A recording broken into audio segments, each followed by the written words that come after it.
Olá, bom dia a todos. A Frente Parlamentar da Agropecuária anunciou que o plano para a logística deve ter políticas de Estado e metas de 10 anos para que passem de um governo para o outro. Segundo o presidente da FPA, o Seu Moreira, a logística tem um impacto grande no agronegócio. Ele disse que é preciso planejar e reeducar para que se pense em médio e longo prazo, para que haja segurança para o investidor. Uma parceria entre Brasil e Israel deve dar fim a uma praga muito prejudicial à agricultura brasileira. Empresas de pesquisa do Brasil e de Israel vão utilizar uma técnica que reúne alta produtividade e resistência a uma doença que ataca as raízes da soja. O prejuízo dessa praga chega a 16 bilhões de reais por ano. E por falar em Israel, produtores rurais brasileiros devem ir até lá para aprender técnicas de dessalinização. Israel é uma referência nessa tecnologia.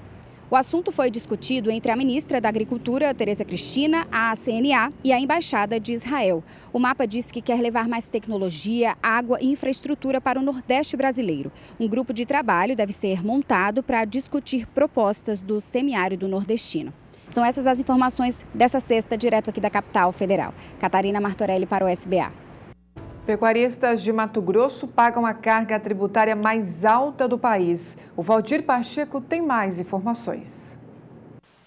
Um levantamento realizado pelo Instituto Mato Grossense da Carne, IMAC, em janeiro, apontou que 20% de toda a carne exportada pelo Brasil no ano passado saiu de Mato Grosso, que é o segundo estado exportador de carne, ficando atrás somente de São Paulo. No Brasil, o segmento movimentou com a exportação de carne bovina fresca, resfriada e congelada cerca de 5 bilhões 413 milhões de dólares, sendo deste montante 1 bilhão 119 milhões de dólares são oriundos de Mato Grosso. Segundo a Associação dos Criadores de Mato Grosso, a Crimate, no estado houve um aumento de 8,99% nos abates de 2018 e 2017, saindo de 4,96 milhões para 5,40 milhões de cabeças abatidas. Apesar dos números expressivos, o pecuarista que fornece o boi aos frigoríficos deixa aos cofres públicos, em média, 63,40% do lucro de um animal. Os pecuaristas pagam as taxas da Guia de Transporte Animal, GTA, Fundo de Apoio ao Desenvolvimento da Bovinicultura, FABOV, e o Fundo Emergencial de Saúde Animal do Estado de Mato Grosso, FESA, além da carga de tributos indiretos impostos pelo Imposto de Circulação de Mercadoria ICMS da energia, dos equipamentos e dos materiais de consumo. Em janeiro, o governo estadual editou o novo FETAB, unificando 1 e 2, gerando o valor de R$ 41,70 a ser pago pelo produtor. Nos anos anteriores, eram R$ 31,58. O FETAB 1, R$ 15,79 e o FETAB 2, R$ 15,79. Valdir Pacheco para o SBA, Sistema Brasileiro do Agronegócio. E o clima favoreceu a atual safra de trigo e a expectativa é de que a área cultivada seja ampliada no Rio Grande do Sul. Annelise Nicolodi traz as informações. Atualmente, o preço do trigo está em elevação, mas ainda é cedo para dizer se isso deve influenciar na expectativa de plantio para a próxima safra. Mas uma coisa é certa, se o preço do cereal continuar em elevação, já é um motivo a mais para aumentar a área plantada. Trigo, para nós, é clima. Se nós tiver mês de setembro, mês de outubro, um clima favorável, como aconteceu esse ano, nós temos trigo hoje que não perde nada para o trigo importado. Até tu ver, nós vendendo bastante trigo com qualidade, foi mandado fazer análise desse trigo, se encaixa perfeitamente dentro do que o mercado precisa. E o trigo hoje está muito bem valorizado, com tendência de alta ainda. Então, porque teve uma quebra no Paraná, houve essa quebra no Paraná, mas nós temos qualidade. Se tu tiver qualidade, tu tem preço. Sempre é bom lembrar que na última safra o Rio Grande do Sul teve a combinação perfeita para o trigo. Tempo favorável e mercado valorizado. Foram mais de 1.800.000 toneladas produzidas. Agora é esperar para ver se os bons ventos se repetem. E você já ouviu falar em axaxairu?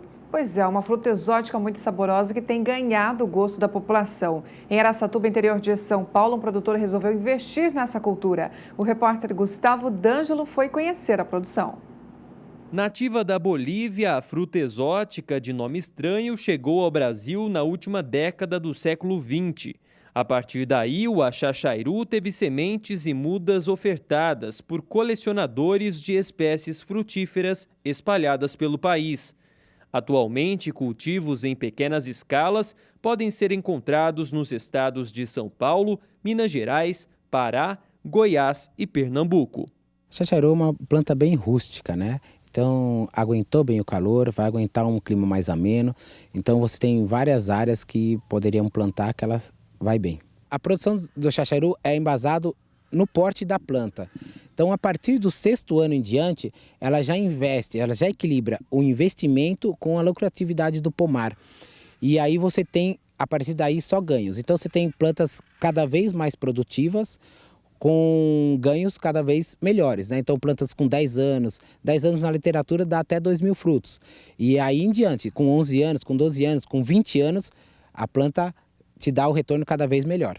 Embora ainda pouco difundida no mercado nacional, a fruta tem grande potencial para cultivo comercial e já vem sendo negociada há alguns anos na maior central de abastecimento da América Latina. Você tem um valor agregado grande, né? Ela está no começo, né? Então esse é o momento de investir. Se você realmente quer fazer uma cultura nova aqui, a axaxairu hoje está entre as melhores opções do mercado. Além do valor agregado, a fruta promete muitos benefícios para a saúde. O axaxairu tem muitas propriedades nutricionais. Regula o trato intestinal, combate o câncer, em alguns cânceres, né? Então, o grande interessante da fruta é que, além de ela ter uma grande experiência de consumo, ela ajuda bastante na parte nutricional. Este produtor de Araçatuba, interior de São Paulo, decidiu investir na cultura e diz estar muito satisfeito com a produção. Fazem 7 anos que eu plantei e ela me conquistou porque eu chupei a fruta e a própria fruta me conquistou. Se adaptou bem aqui em Araçatuba, seu Thales é um pioneiro nisso, né? O proprietário aqui sempre está buscando coisas novas, fez o plantio, se desenvolveu bem e hoje a gente está fechando o ciclo na produção, né? Aqui na propriedade do seu Thales são 500 pés de axaxairu. Quando é época da fruta, como agora, ele chega a colher de 30 a 40 caixas de 2 quilos por planta. Toda a produção tem destino certo, a CEAGESP de São Paulo. E o sucesso é tão grande que ele pretende aumentar a produção. Eu tenho umas seringueiras novas ainda, então estou pensando às vezes tirar um pouco, não é a área muito grande, para aumentar o plantio. Daqui em diante é só aumentar, né? E deixar cada vez o proprietário mais satisfeito com a cultura. Gustavo D'Angelo para o SBA. Você sabe como identificar o ponto de abate dos bovinos? A repórter Kylie Rodrigues foi saber a resposta desta pergunta na Embrapa. As informações estão no quadro Tecnologia e Produção.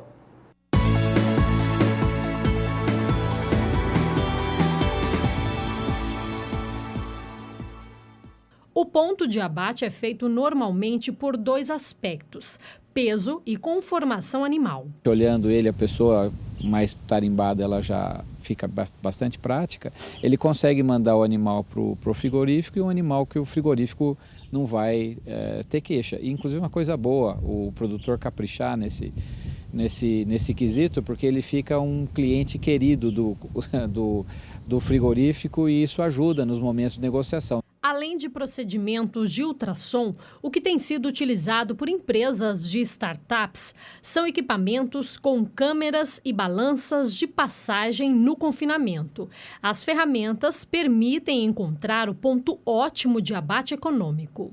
O que esse programa tenta fazer é exatamente aproximar o abate dessa condição. E isso, né, essa tecnologia vai ser utilizada em confinamento, mas a gente acha que deve ser, um dia a gente vai conseguir usar para todas as situações, inclusive a preponderante no Brasil, que é a terminação em pastagem, né?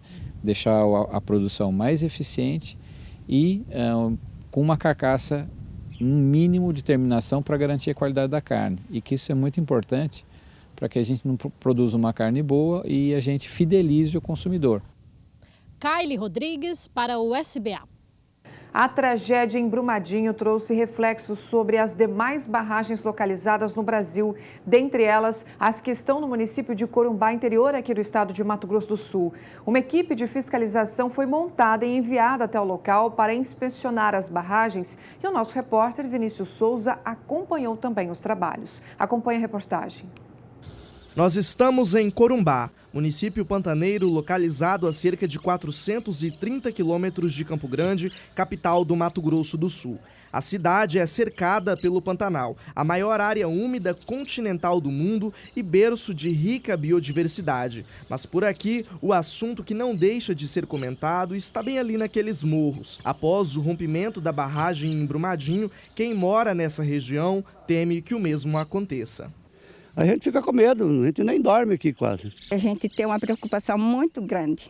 A Defesa Civil do município garante que desde 2015 vem vistoriando as barragens da região pantaneira em parceria com as mineradoras Vale e Vetorial. E as duas últimas vistorias que nós realizamos foi agora em setembro de 2018 na empresa Vetorial, que é uma das exploradoras aqui, e em outubro na mineradora Vale. Então esse trabalho já foi feito de vistoria naquele momento passado.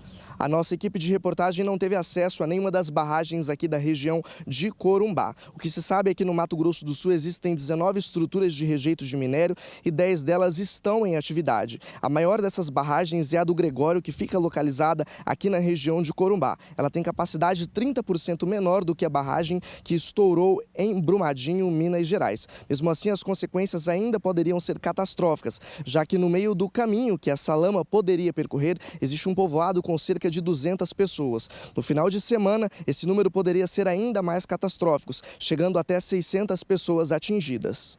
Ainda de acordo com a Defesa Civil, todos os moradores da região foram treinados e preparados para lidarem com algum eventual rompimento. Placas foram instaladas pelas ruas do povoado, sinalizando rotas de fuga e pontos de encontro. Com essa população, nós já fizemos visita de casa em casa, já foram orientadas, entendeu? E já fizemos um trabalho de mesa, a gente fala simulado de mesa, com a empresa Vale, agora no mês de setembro, que foi para justamente aferir o comportamento do contingente interno da Vale e como se comportaria diante de uma situação de emergência. Em contrapartida, um documento da Vale vazado na internet aponta um quase acidente não revelado em uma das barragens em Corumbá. Nas atas de incidente de segurança, a Vale faz as seguintes separações: acidente pessoal, acidente material, acidente ambiental e quase acidente. Além disso, existem classificações entre severidade do acidente que ainda envolvem real e potencial. No documento, um quase acidente em Mato Grosso do Sul não teve consequência, mas poderia ter sido catastrófico. A empresa se manifestou em nota dizendo que a ocorrência citada não tem relação com nenhuma das barragens de sua propriedade. Além disso, a ocorrência refere-se a um quase acidente, ou seja, não houve lesão a qualquer empregado, nem danos materiais ou danos ambientais. Como forma de prevenção, este tipo de evento é registrado, criteriosamente analisado e tratado para que seja evitada a recorrência. A Vale finaliza dizendo que as informações contidas nos documentos são registros e tratativas dos incidentes e quase acidentes de segurança e que a documentação está disponível em área pública no site da mineradora. Após o desastre em Brumadinho, uma força-tarefa foi montada para fiscalizar as barragens em Corumbá. O grupo, composto pelo Corpo de Bombeiros, Agência Nacional de Mineração, Defesa Civil, Superintendência de Desenvolvimento do Centro-Oeste, Polícia Militar Ambiental e o Instituto de Meio Ambiente de Mato Grosso do Sul, o IMASU, fiscalizaram as barragens durante 2 dias. Nós nos deslocamos até a Vetorial no período da manhã, conhecemos a barragem Sul, que é a maior da Vetorial, e também a barragem 6, e tivemos com bastante transparência, uma visão do cenário dessas barragens. Aqui na Vale também nós conseguimos visitar a maior barragem, que é a barragem do Gregório, e as barragens do Pé da Serra. Em setembro do ano passado, durante inspeção realizada pela Agência Municipal de Proteção e Defesa Civil de Corumbá, constatou infiltração na barragem Laís da mineradora Vetorial, localizada no maciço do Urucum. A procuradora da República, Maria Olívia, apontou as medidas que já estão sendo tomadas quanto a essa questão. Sim, nós verificamos essa circunstância, até fomos lá bem próximo, os engenheiros puderam ver a infiltração. Já conversei com alguns engenheiros do CREA, conversei com a Defesa Civil. Vamos solicitar as informações da Agência Nacional de Mineração, que já tem informações a respeito dessa infiltração, e também da Vetorial Mineração. E a partir daí, solicitaremos no prazo mínimo possível, no prazo mais rápido possível, e a partir daí poderemos adotar medidas mais drásticas. Para este engenheiro de Minas, as inspeções em barragens como essas precisam ser feitas com periodicidade. Segundo ele, qualquer irregularidade na estrutura deve ser mapeada e controlada para eventuais danos. Essas barragens elas precisam ser vistoriadas pela própria empresa responsável a cada 15 dias e a partir dessas vistorias é que eles vão localizar se existe algum problema, como trincas ou infiltrações, Então, basicamente, essas barragens elas têm que ser instrumentadas com alguns equipamentos específicos para isso. E também elas têm um corpo técnico responsável. Ricardo Éboli, presidente do IMASU, disse que os detalhes da vistoria deverão ser divulgados após reunião de fechamento da fiscalização. As mais diversas situações foram encontradas lá. Isso não quer dizer que essas situações sejam de gravidade, Foram situações simples e situações mais complexas. Segundo o presidente do IMASU, caso o rompimento de uma dessas barragens acontecessem, o dano seria apenas ambiental. O risco, em sua grande maioria, seria de ordem ambiental em eventual rompimento, que no caso teriam duas barragens com esse maior potencial de dano, uma na morraria do Urucum e outra na morraria de Santa Cruz. Então não há motivo de alarme neste momento. Já a Defesa Civil de Corumbá afirma o contrário. Danos humanos, danos ambientais e prejuízo econômico. Conforme diz, nós temos população naquele entorno, nós temos a flora e temos a flora. Então isso, por si só, já requer um cuidado especial. Em comum acordo, os órgãos que participaram da vistoria devem se reunir para divulgar os dados da fiscalização até o fim da primeira quinzena de fevereiro. Vinícius Souza para o SBA. E parlamentares ligados ao agronegócio estão cotados para ocupar cargos na mesa diretora e em comissões do Senado. Se as indicações forem confirmadas, o setor deve ter os projetos encaminhados mais rapidamente no Congresso Nacional. Veja os detalhes com Catarina Martorelli. Os trabalhos aqui no Congresso começaram oficialmente esta semana e, ao que tudo indica, as pautas do agronegócio podem tramitar de maneira mais rápida. Apesar da renovação de 47% na Câmara e de 85% no Senado, a renovação foi menor na bancada ruralista e os integrantes, já bem entrosados, devem tocar as pendências do ano passado. Esta semana, a FPA ganhou reforços. Novos nomes passaram a integrar a FPA, entre eles o do deputado Rodrigo Maia, reeleito presidente da Câmara dos Deputados. Tudo isso deve favorecer o setor agropecuário. O momento é de arrumar a casa, compor a mesa diretora, indicar nomes para as 13 comissões, entre elas a da Agricultura.